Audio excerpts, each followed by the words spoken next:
I'm here today with Amanda McGee. Amanda is a lady from Atlanta who is very active in the conservative movement. She is currently a consultant for the American Federation for Children and has worked with the Strategic Partnership Coordinator at the Black Student Movement and has worked for the Republican National Committee. How are you today, Amanda? Doing great. How are you? I'm doing fine, thank you. You're welcome. I see you were raised in Louisiana. You live in Atlanta now. How did you make it to Atlanta? Well, it's somewhere I always wanted to come. I remember the first time I visited here, Sierra was a singer. She's a singer from here. She had an album release party. I was in my early 20s and I was just vowed to come back because it was so awesome. But it's changed a lot. Back then, when you went on Peachtree, you'd see Gladys Knight, chicken and waffles, all kind of different places like that. But now it's a little different, but it's still a really great place to live if we can keep it. But yeah, I came here because I just loved it. I love opportunities and just big cities. But yeah, I'm originally from Louisiana. You have a lot going on. Tell us a little bit about your life and what you do, your business career. Well, I'm a full-time realtor at Weichert Realtors, the collective. As you mentioned, I'm formerly worked with the RNC, the Republican National Committee, as a coordinator. I ran the community center in College Park. I even had at the time, I was a real estate assistant. So I got to go around the city and try to get a lease for our building. And Alicia Houston, who's one of my mentors in real estate, she is an amazing Republican woman. So she's the one who helped secure our lease because I kind of just went around doing all the showings. And she was the one who actually, made the transaction because believe it or not, in the city of Atlanta, no one wanted to lease to the RNC. So it was a challenge, but we got it done. And it was really awesome. So it was a very special job for me. I had an amazing time doing a lot of different events. During that time, I did a school choice event and I got offered a job with AFC, and I didn't take it right away. But when I knew that I was really ready to go full time in real estate, I went ahead and resigned from the RNC, and now an amazing young woman named Dominique Richardson took over that position, and she's great in it. And yeah, I work with AFC because events is kind of like what I like to focus on. And I mentioned to you earlier, Bob, that we're having one on October 27th for school choice. And again, AFC stands for American Federation for Children. Yes. It's a Well, tell school us, choice of a school choice organization. That's like a huge issue. It's a winning issue for conservatives. It draws in people on both sides of the aisle because we all care about our children. It's how Ron DeSantis won. It's how Glenn Youngkin won. All kind of local offices, they win their campaigns and they become elected officials, especially when they vote yes on this issue, because the children are our future, and we people are seeing what's happening to our kids these days. So yes. yeah. Well, tell us a little bit about your event coming up on October 27th. Well, it's a school choice event. It's called School Choice Wins. So we've invited a lot of different people. Byron Donalds is our keynote speaker. Him and his wife are very huge school choice advocates in Florida. Corey DeAngelis will be there. He's one of our senior fellows for AFC. Um, he kind of said he would invite Governor Ducey, so we'll see what happens. Um, who else? Jalen Johnson will be there. King Randall.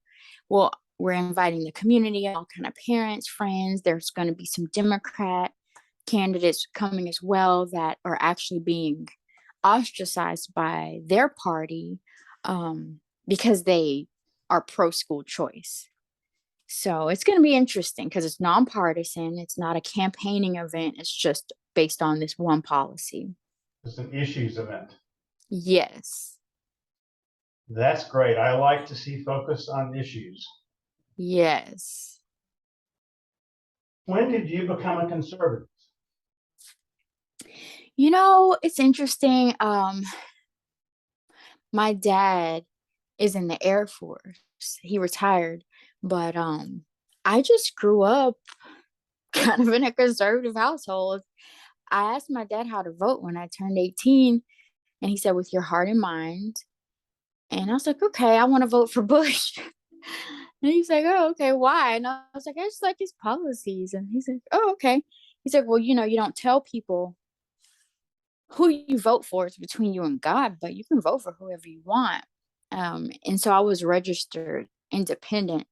I've never been a Democrat. People assume that because um, I'm a Black American that I have to be saved off the Democrat plantation, as they call it. But no, I've never been on the plantation. So I know I'm, probably different, but that doesn't mean I was never influenced by liberalism and by progressivism. I definitely was. I don't think you can escape it in this country growing up, but I definitely was never, a Democrat. I voted Republican right away, the first time I ever voted. So, yeah, I would credit that to my dad, but my mom was definitely kind of like, we're Democrats. And my dad was like, no, we absolutely are not. I'm not a registered Democrat. So my sister, my dad, and I have always were, prior to maybe 2015. That's when I became an actual Republican. But I always voted Republican and kind of leaned right because of the household and lifestyle I grew up in. Military family. My dad was in the Air Force. 2-parent home, believe it or not. And brothers and sisters, we lived all over the country and in other countries. So I always just consider myself an American. When I lived in Turkey, people, some of the young people our age that were Turkish, they were so fascinated with Americans. They weren't like, oh, you're Black, you're white, or anything like that. They're just like, are you American? Like, yes, I am. Oh, They were that's so great. yeah, and they were just so excited to see us and be around us. They wanted, to know all about our lives, and so it was a fun upbringing. You mentioned that people assume that you're a Democrat, and you mentioned the plantation. What kind of personal stories do you have about blowback that you have gotten for being a conservative instead of a liberal? When my dad told me not to tell people who I voted for, I started to find out why, because I was telling my friends that I voted for Bush and they were very offended. So that was kind of the first initial experience that I had. And then when Barack Obama ran for office in 2008, it was very difficult not to vote for him because of the peer pressure. Everyone was just kind of duped by it. But then by 2012, a pastor in a conservative church that I was going to, he just warned the congregation, if you voted for him in 2008, we were deceived, but this time you better not do it. And I just feel personally responsible to tell you that. And so I definitely didn't. And so I always kind of just gravitated more towards conservative people because they just made me feel safer, better. I just had more in common with them, and I could see and feel the lifestyle of liberal people that I just didn't really fit into it, although I just kept trying to. I really did try to fit in with liberal and progressive people, but it was always just conflict. And I just never agreed with what they had going on. It kind of just wasn't even allowed in in my dad's household and things like that. But at the same time, it just causes conflict in households. So it has caused conflict with my family members, friends, especially after 2020, with Trump. I don't think people really minded conservatism and republicanism. Like, it just wasn't so contentious as it is now. So I would say after 2020, that's when I really started having actual relationships being kind of affected by politics. And that is sad. Yeah. Yeah, it's sad, but we all know what that's like. No matter what skin color you are,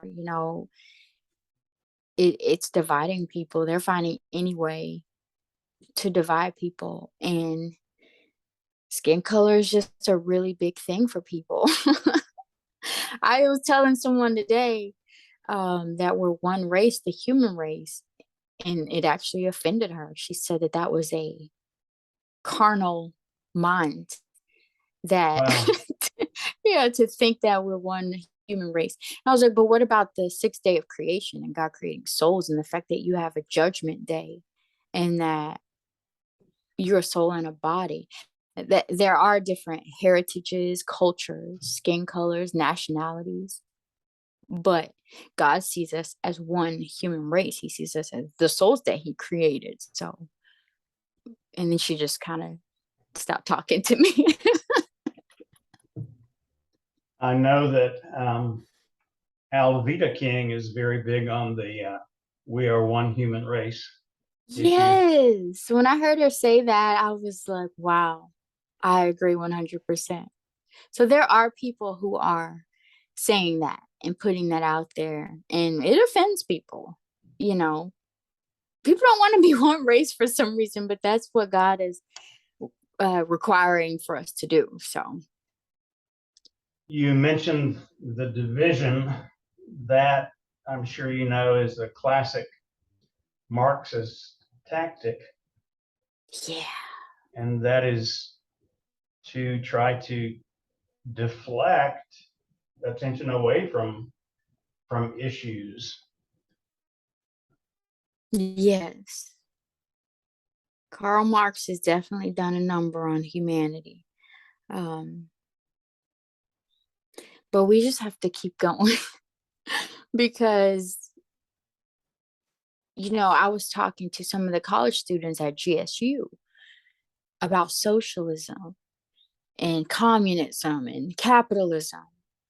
And they agree, they actually understand that you need capitalism if you ever want to have anything in life.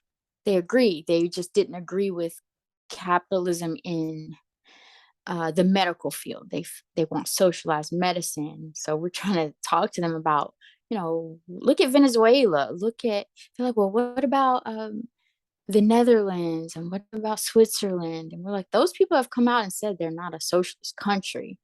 There are certain programs that are okay, but we have to be able to afford to pay for things. So I'm just big on economic freedom and educational freedom, because I think that's what lifts people out of the bad situations that they're in. But Marxism is just like, it's just fools people, and they target the youth, because you're confused and you don't have a lot of money, and that sounds appealing to you, to take things away from people, because you feel like, I don't have any, but you have to build, you have to work for the things that you have. So Marxism, it's so destructive. They find so many ways, just like you said, to deflect from the issues and just attack people. You work on college campuses quite a bit, right? Yes. I just have, just begun doing that work. But yeah, I've been on several, and I would really actually say that the youth wants to hear these things and they want to know that they have options, but the powers that be are the ones keeping it from them. That's just what's happening in schools. The administration, the administrators at the school, not just the political administrations, but even at the school, they're just kind of keeping things away from some of these students. And there's always like a certain degree to it. Like at some schools, they'll allow you to come in and start a club. Some are easier than others. I would honestly tell you Spelman has been the most difficult and is the most guarded school, where they want to control the narrative, Mm. in one particular direction. Morehouse was kind of the next most difficult. GSU's been really good. Savannah State, they want us to come down there. They've invited us, but it's interesting. Clark Atlanta has been very receptive. I went there the other day. Governor Kemp was there, and it was very interesting to see the way that he was received. Yeah. I'm encouraged to hear you say that you think young people are wanting to hear an alternative. You're the first person I've talked to who has said that, but you are also the first person I have talked to who is in regular contact with young people, especially on campuses. So that is extremely encouraging.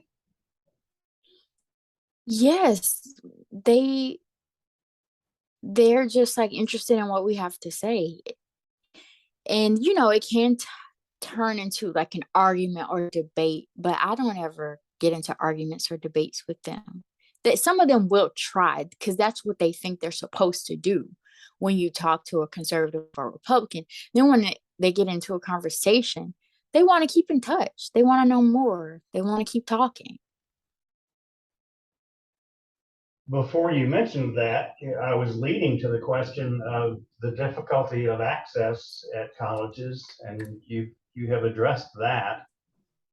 I'm a little surprised to hear you say that Clark was somewhat open to you while Morehouse and Spelman were not, because they're all part of that Atlanta University group, are they not? They are. Clark Atlanta's co-ed, so maybe that might have something to do with it. They have just different rules.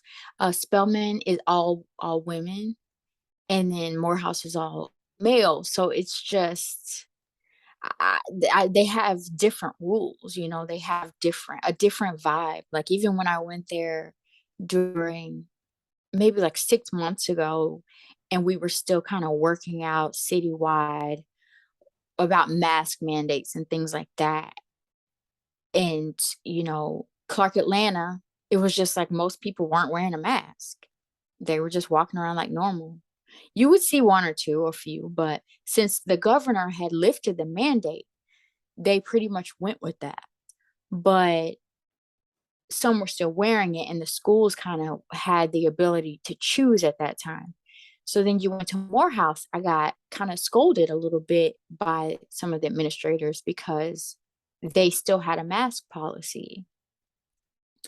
And then I went into Spelman, and it was just like I had a mask on because I had just been to Morehouse campus, so I had the mask on because I got it out of my purse when he kind of got on to me about it, one of the administrators. And then when I went to Spelman, they actually wanted proof of vaccination from me just to go inside the building. Mm.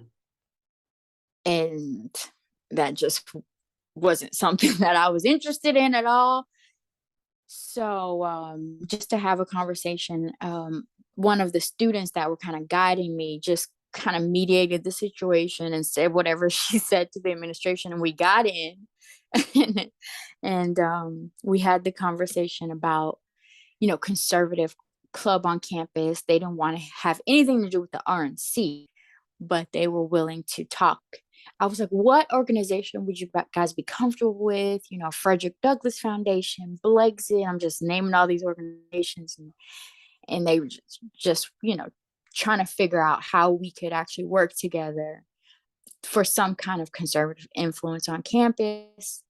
So that was 6 months ago, but now we've made ground. All that mask stuff is over, and for the most part, I guess. And we're now, strategizing to actually get these clubs on campus, whether it's a Blexit club or Turning Point is doing a lot of good work. They actually have established a Turning Point club on campus at GSU. So that's progress, and they want to get into other schools too, but they've seen that it is kind of difficult.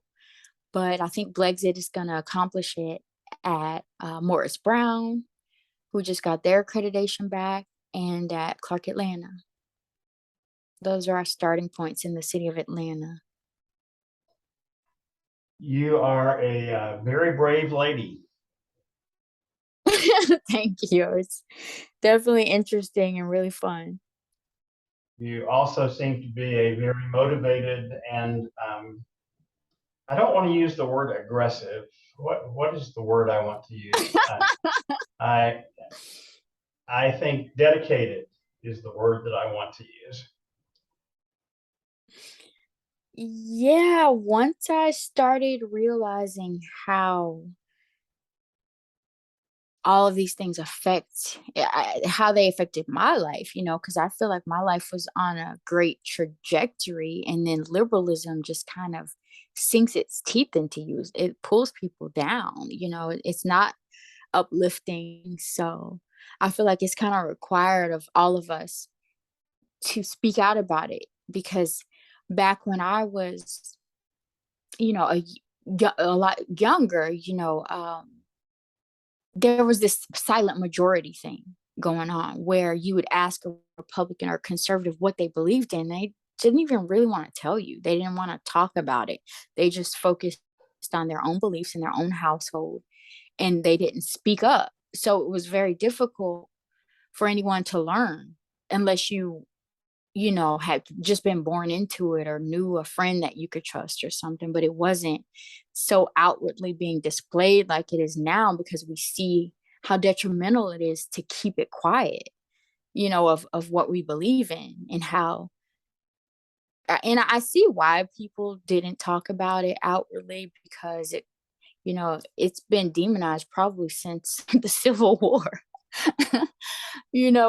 But it is being silent about it is allowing Democrats and leftists, or progressives or liberals, whatever you want to call it, it's allowing them to just define everyone. And I just have an issue with someone else defining me. It's just not something I like. But also, to answer your question, I am a mother. I have a 10-year-old, and I started knowing and seeing during COVID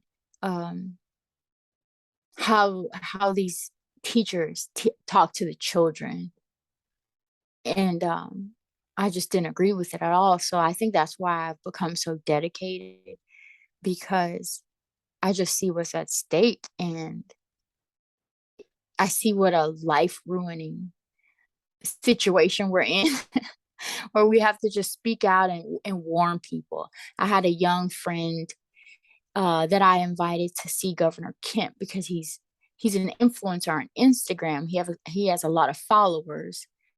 They're young Black people, and they're beautiful people. I mean, gorgeous, amazing, talented people, but they are just kind of funneled into the Democrat Party, and they're all just kind of like, yeah, Stacey Abrams. It's like, okay, you just come to this Kemp event and tell me what you think. And so he comes, and he's so excited. He's taking pictures with Marty and Brian Kemp, and it's just really great. And then he's like, hey, don't be mad at me. But I went to a Stacey Abrams event the next day. I'm like, I'm not mad. That's your personal decision. I said, but just don't allow anyone to emasculate you. And I just left it at that. And he kind of texted me back, like, what do you mean by that? And I just didn't even go into detail. I didn't go into detail. That was just my opinion. I'm not trying to be contentious. I'm not trying to force anything on you. I'm just saying, that, in my opinion, is what that's all about. Don't let anyone emasculate you. And then he wrote me back a couple days later, and he's like, well, when's Herschel having another event? I'm like, okay, so you still want to keep, being around us conservative people, even though Herschel's been very controversial lately, but he still wants to come, and be around us. So I think that's a good sign to just keep speaking and inviting them into our party, because that kind of wasn't being done prior to 2020. Your story reminds me of the lady who used to be the governor of New Mexico. Her name was Susana Martinez. She had been a liberal, she had been a Democrat, and a couple of Republicans took her to lunch. And I will say conservative. I've noticed that you differentiate between Republican and conservative, as do I. And I will pursue that with you a little bit more in a minute. But she was asking these gentlemen questions, and they were talking again about issues.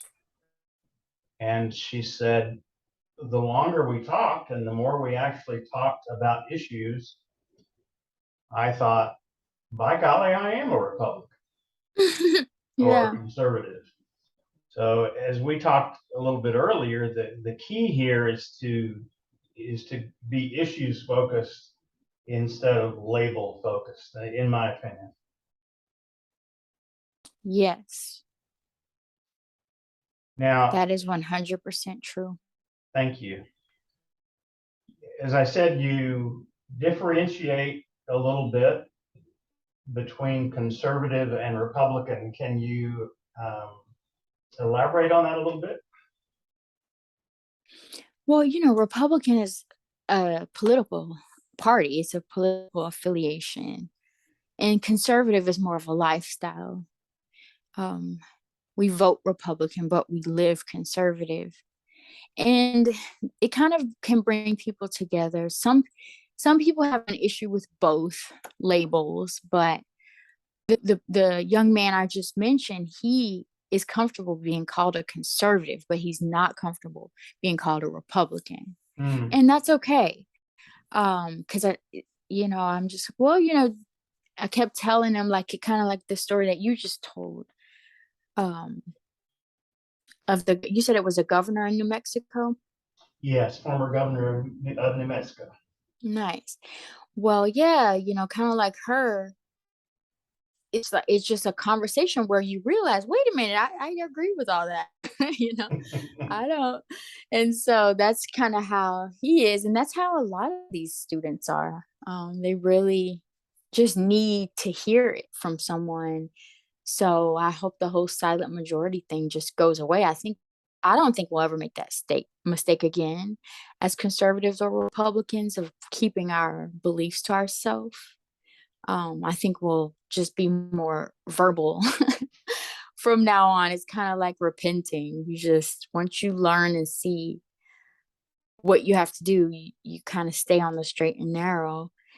And so that's just what I think. Conservative is more of a lifestyle of certain beliefs that you feel morally, and then Republican is how you vote. It's a political party, and it is based on conservative values. And Frederick Douglass, a lot of people don't realize what a huge part of this party. I would even say he's the founder of our party, because all of his beliefs, everything that he wanted for humanity to be free, that's what we stand for. And he was one of the huge advocates of this party from the beginning. So I know that you have a picture of Frederick Douglass on your Facebook page. yes, I feel like he must be like one of my ancestors or something, because I just have such a connection with him. Now, we've talked about the fact that you are issues oriented, which I love, and school choice is one of your big issues. Do you have any other hot button issues from a conservative standpoint? capitalism, or we can call it economic freedom or entrepreneurship. But yes, uh, I promote it every chance I get. It, I had a young waitress the other day. I was at Flower Child, and my son was commenting on how nice the bowls were. She's like, just take them with you. And I'm like, what? She's like, I hate capitalism. I don't care about this place. So, well, he's not going to take the bowls with him. He has bowls at home. He's just complimenting them. I was like, what do you mean you hate capitalism? And she's like, well, I mean, it just, look, I only make $5 an hour. And she's just going into detail. I was like, well, how do you think you'll ever make more money without capitalism? She's like, what do you mean? So I just explained to her. I gave her my card as a realtor. Like, one day you're going to want to buy a house. When you do, call me. But you won't be able to buy a house without capitalism. You don't want to live in a socialist country that people are escaping to come into this country because they don't own anything. They don't have anything. Socialism turns into communism. You want to own something. You want something. You want a stake in this country. You want to be an entrepreneur. You don't hate your employer. What you hate is that you want to make more money. So maybe this is a sign, not that you should hate capitalism, but that you should do more. Like, what do you want to do in life? Maybe you should go back to school or get a better job, update your resume, like do something. Don't just feel sorry for yourself and talk about what you hate. Especially, I was a customer, but so that's not the most appropriate conversation to have with a customer, but I'm glad she did. I'm glad she felt comfortable enough to talk to me about it. I just bring it up every chance I get because the youth is being deceived by Marxism, to hate the wrong people. One thing I ask all of my guests, you have been around conservatives a good part of your life, it sounds like. I Yeah. formed Conservatives versus Racism to combat the myth that conservatism equates to racism so that we could get past that myth and focus on issues.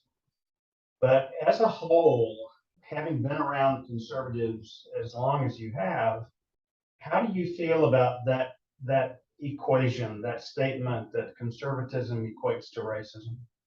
I mean, it's actually the complete opposite. And that's why we can't be silent, because there are so many myths that and lies that are spread when you don't speak up and speak out about what you believe. It's the complete opposite. Conservatives are the ones who actually have godly principles at the forefront of their beliefs. So racism just doesn't come into play because that's the way our country was founded, on Judeo-Christian principles. And people don't like that, but everything about our country is because of God. And that's just the way we're founded. And that's really the only thing that's keeping us from just completely being lost. We're still fighting because we're trying to show God that we get it. So it's the complete opposite. Conservatism does not equate to racial inequality or any of that. It's the complete opposite. People are being deceived, to believe that. And I really don't even know what else to say about it. I mean, people just really have to do more research. They don't realize that the Republican Party is the party of abolition. Conservative values are based on that we're all equal in God's eyes. We're all facing the same things in life, regardless of our skin color.